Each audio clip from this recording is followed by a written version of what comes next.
Yeah, so hi guys, I know it's late in the day. Hopefully this isn't too boring for this time of day. For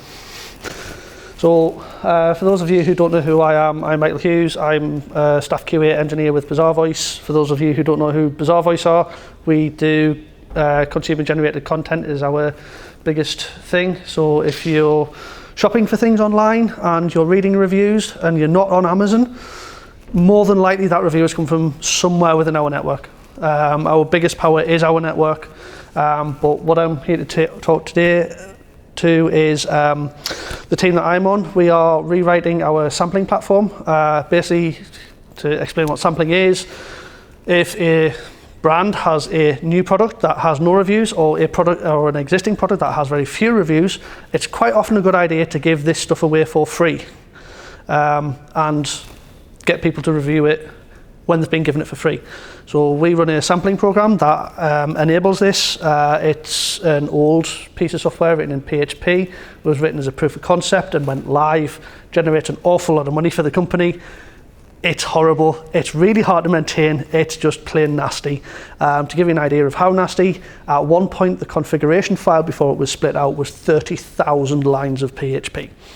It's a single tenant system. We have 248 instances of it, all of varying different sizes, all with different configuration. It's just not a nice place to be.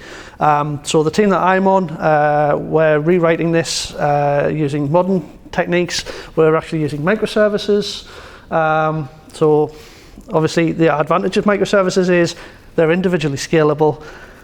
Because we're working in Kubernetes, it's much more resilient as well. We have a multi-node Kubernetes cluster. We have multiple copies of each service running. It means if one service dies, the whole system doesn't die. Better user experience, better reliability, and that is what that slide says. One of the big things that we're looking at with this as well is the scalability. We have some incredibly large retailers who use this. To give an example, Argos. They run a lot of sampling programs. Their sampling community is pretty big. They're one of the heaviest users of the original sampling program. Their system can sometimes, when they're launching a large campaign, fall over. We call the old system Gold Rush for a very good reason. We offer you free things. What does everybody do? Everybody comes and tries to get it at the same time. Hopefully with our microservices-based architecture, we're starting to prove out that we can actually have a multi-tenant system that is scalable, reliable. There's certain parts of the system that don't need to scale, so we only scale those bits that we do need, whereas with the old monolithic application, the whole system has to scale. I think currently the largest instance of it is for Walmart, and I think we have 3 incredibly big Amazon ECS instances just to support them. And it's expensive, it's not good, it's very heavyweight. Microservices written in Node.js are the new hotness that we're trying to develop. And it leads for better interaction. At current count, we have 16 microservices, all in individual repos, or they were. We're actually, part of the purpose of this talk is that we're in the process of migrating from many repositories to a monorepo. It's better for our developers. It makes our CI pipeline far easier. It means that if there are interdependent changes within the microservices, it's easier to release them both at the same time, rather than having to control very carefully in the single repo stuff with our pipeline which repositories get released first. So it's given us a lot of advantages. We don't have to manage 16 individual repos. We can manage one repo. All of our services are incredibly similar in the development tooling that they need.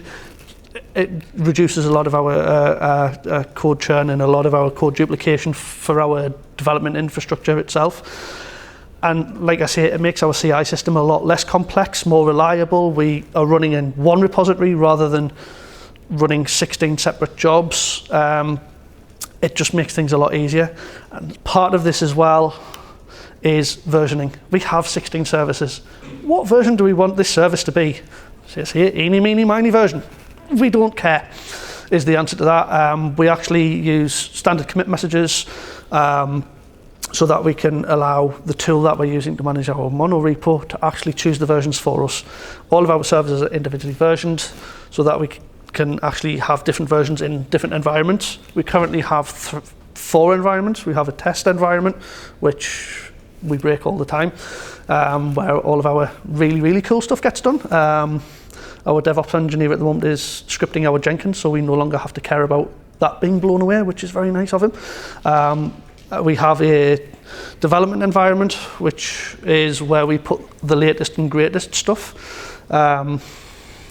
mainly because we can occasionally break things.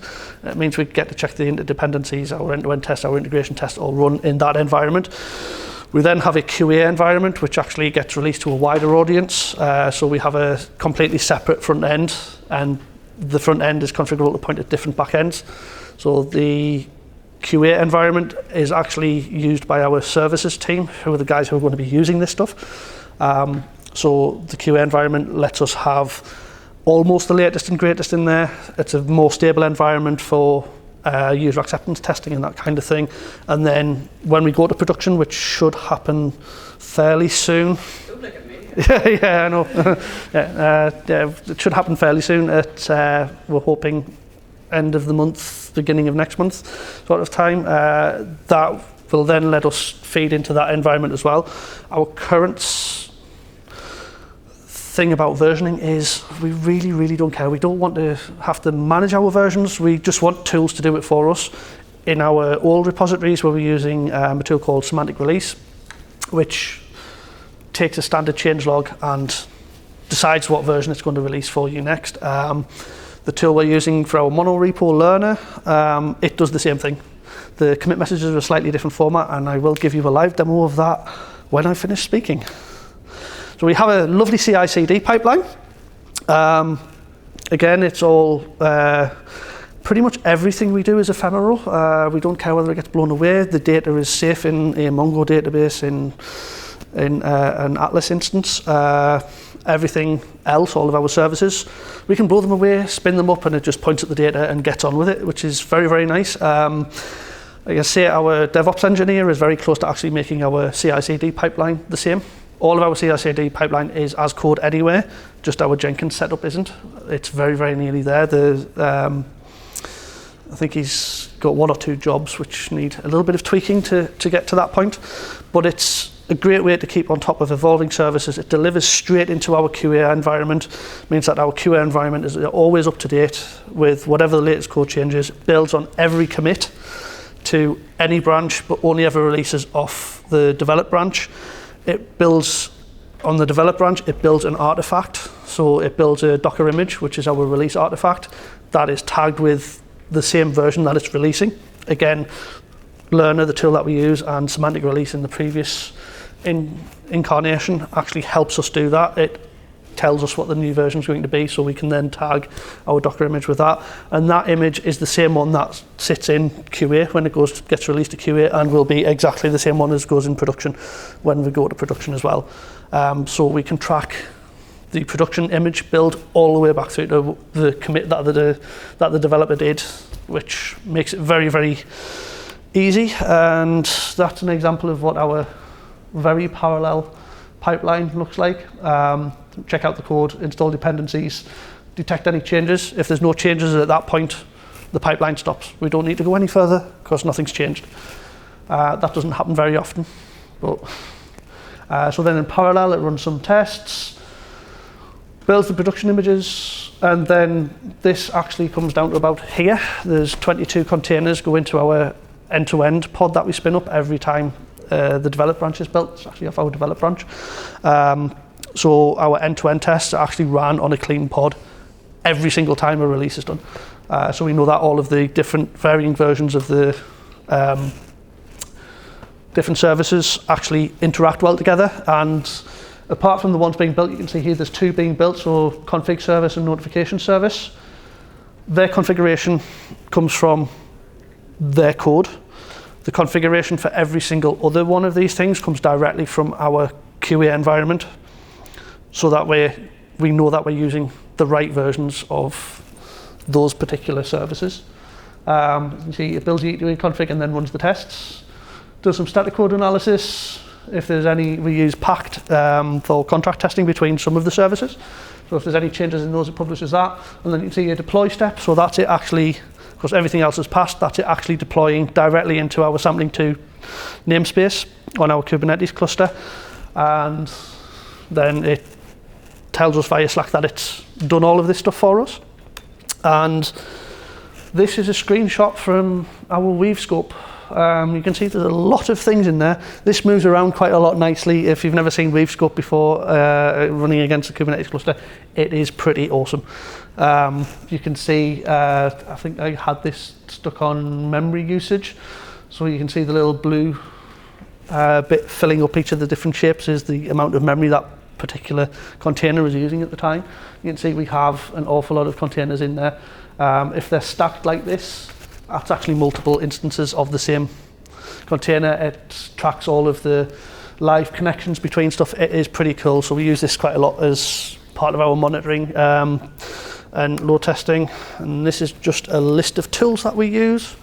So as I've already mentioned, we use Pact for contract testing between some of the services. We use Kubernetes quite heavily, which obviously means we use Docker because we have to build the containers for Kubernetes. We use Redis, well, it's actually Elasticache because everything's in the Amazon cloud, but it's essentially Redis. MongoDB, we use Atlas, we use Node.js, we use Lerner, Jenkins, and we use SQS. It's a CQRS-based system, so everything's messaging. It's an event-driven system as well, so our source of truth is actually an event log. So anything that happens, any command that the system performs is actually in the event log, which again means that any of our views that we generate can actually be blown away, and we can replay the event log and regenerate the view. If we change the schema of the view, which we have done a few times, all we have to do is replay the event and rebuild the schema.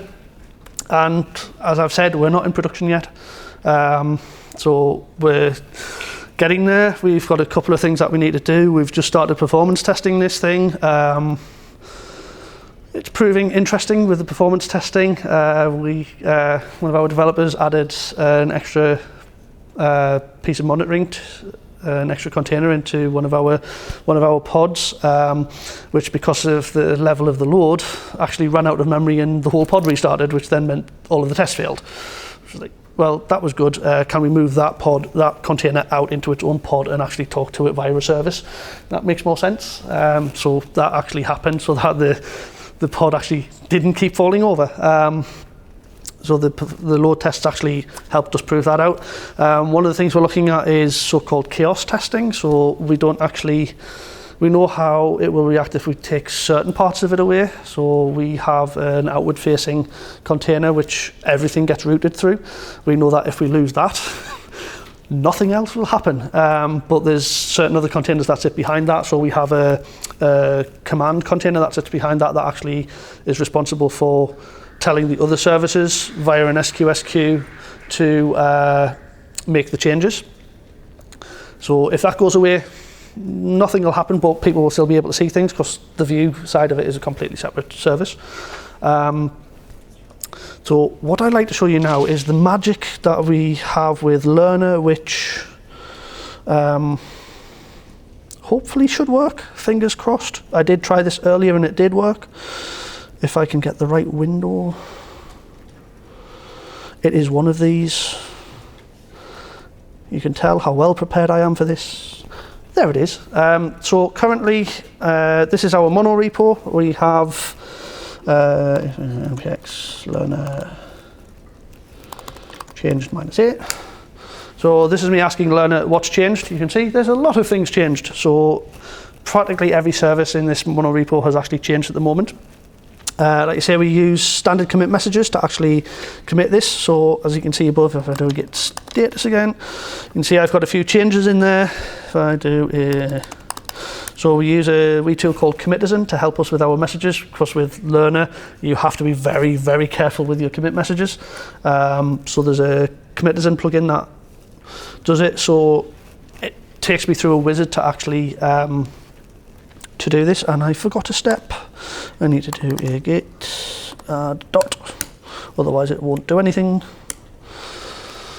So this will help me actually create a commit message that when learner looks at it, it will know what kind of release I want to do. This I happen to know is version bumps, so I'm just going to call it a fix, which means it should increment the most minor version number for me. So let's just call it versions.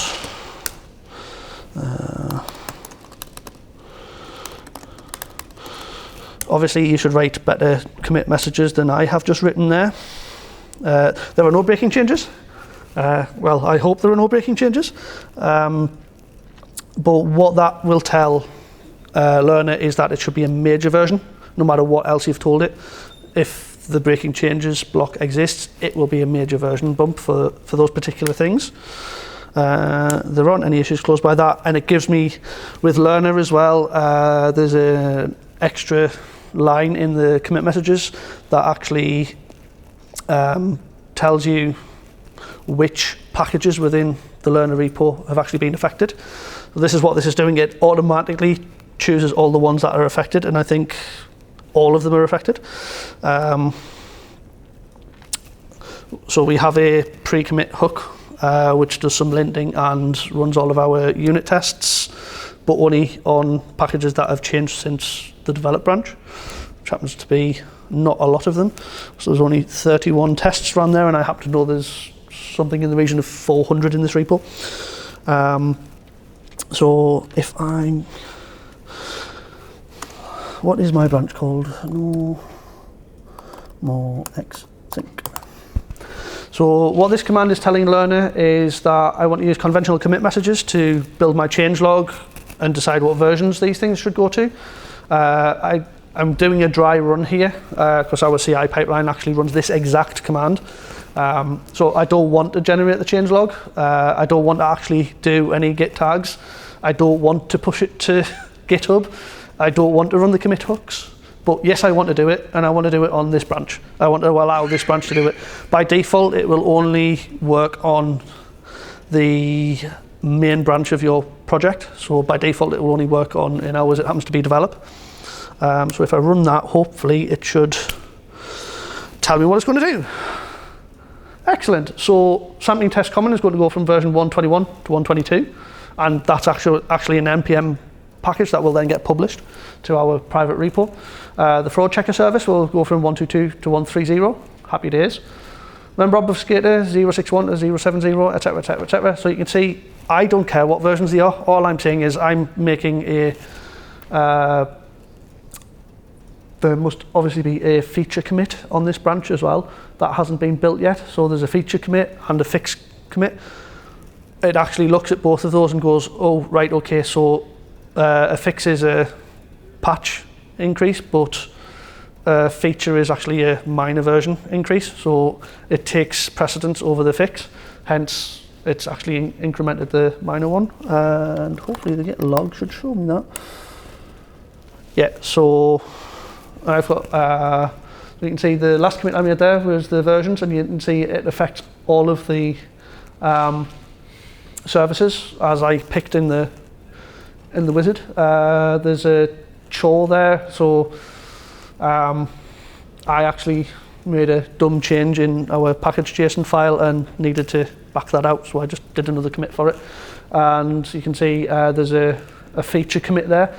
And then we're back on the develop branch. So you can see the feature commit there will actually take precedence over the fix commit for deciding what version it's going to be, because it's a more significant change.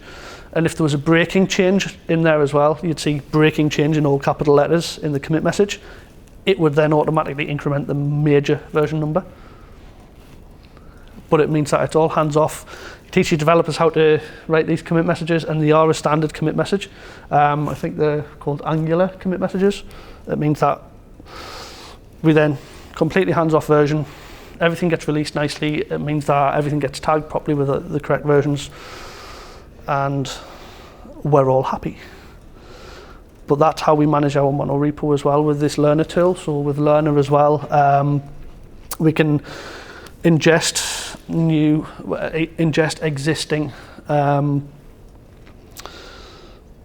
repositories. So when we actually started this migration, we actually ingested 3 or 4 other repositories straight into this, keeping the commit history as well. It does let you keep the commit history for those repositories, and it will then start automatically versioning those as well. You can actually also, and I know for a fact that Babel do this, they actually lock their version number to be the same across all of their repositories. For historical reasons, because we were releasing these separately, we didn't want to do that. But our release artifact is essentially a list of version numbers that goes into the different environments, and that's pretty much all I have. How do you find developers sort of in terms, like, you have a human step there in terms of being able to specify what your impacts are for a particular change, and I don't know, kind of pessimist in me kind of suggests that you can't always rely on people doing either the right thing or doing it at all. We use a commit linter that will not actually let you commit without having the right format for the commit message. What, the right content for the correct message? Like, that's why we, certainly on the team that I'm on, I encourage all of our developers to use CommitIM, and they all do use CommitIM in this repo. In fact, they use CommitIM in all the repos. We've installed it in everything, and that actually guides you through. And honestly, we really don't care whether it's a feature or a fix. what does it look like when you've got multiple teams, you've got multiple features going in parallel, and you're having to rebase? Do you just restrict your effects to everything in your change, or like what? Learner will automatically pick up where your change is actually affecting. So if it was only affecting one of the packages that it knows about, so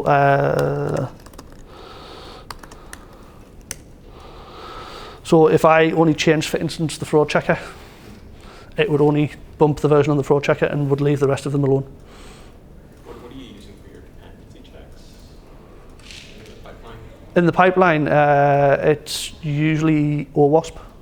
So we use OWASP to... Oh no, the dependency check, you have a step before the detect changes. Yeah, that's OWASP. We just call it dependency check. It's... and it also just, actually no, that step actually, yeah, I think I know the one that you mean. The